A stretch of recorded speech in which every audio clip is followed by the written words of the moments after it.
আসসালামু আলাইকুম সবাইকে। তো আজকে নতুন একটা রেসিপি নিয়ে চলে আসলাম, মসুর ডাল দিয়ে আলুর ভুনা। তো দেখেন আমি আলুর ডাল অনেকবার ধুয়ে নিয়েছি। তো এখন পেঁয়াজ মরিচ দিয়ে তেল দিয়ে লবণ দিয়ে মাখিয়ে নিব। এটাকে মাখা মাখা করে রান্না করব রুটি দিয়ে খাওয়ার জন্য।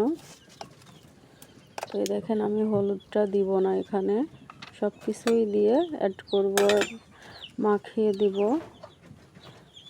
এই তো তেল দিয়ে দিচ্ছি।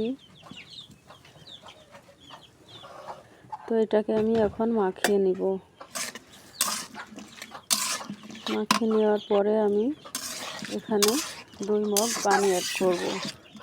যেহেতু মুসুরের ডাল আছে তো একটু সিজতে সময় লাগবে, তো আপনারা লো হিটে রান্না করবেন। অবশ্যই লো হিটে রান্না করলে অনেক সুন্দর সিদ্ধ হবে। তো এখন 1 মগ পানি দিয়েছি আমি, দিয়ে কিছুক্ষণ পরে আমি আবার 1 মগ পানি দিয়ে দিব। আমি এটা চুলায় রান্না করতেছি, তো তাই 1 মগ পানি দিয়েছি আগে। তো দেখেন আমি রুটি বানানোর জন্য আটাগুলো মথে নিচ্ছি। তো এই তো আমার মসুরের ডাল দেখেন অনেকটাই সিদ্ধ হয়ে গেছে। ইট ঠিক করে দিয়ে এসো ওইদিকে ইট।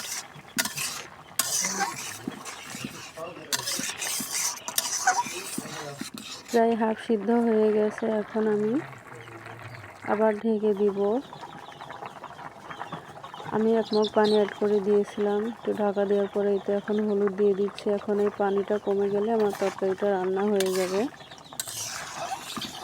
তো আমার ভিডিওটি যে যেখান থেকে দেখছেন অবশ্যই একটা কমেন্ট করবেন। ভিডিওটি যদি ভালো লেগে থাকে একটা লাইক, একটা কমেন্ট, একটা সাবস্ক্রাইব করে দিবেন।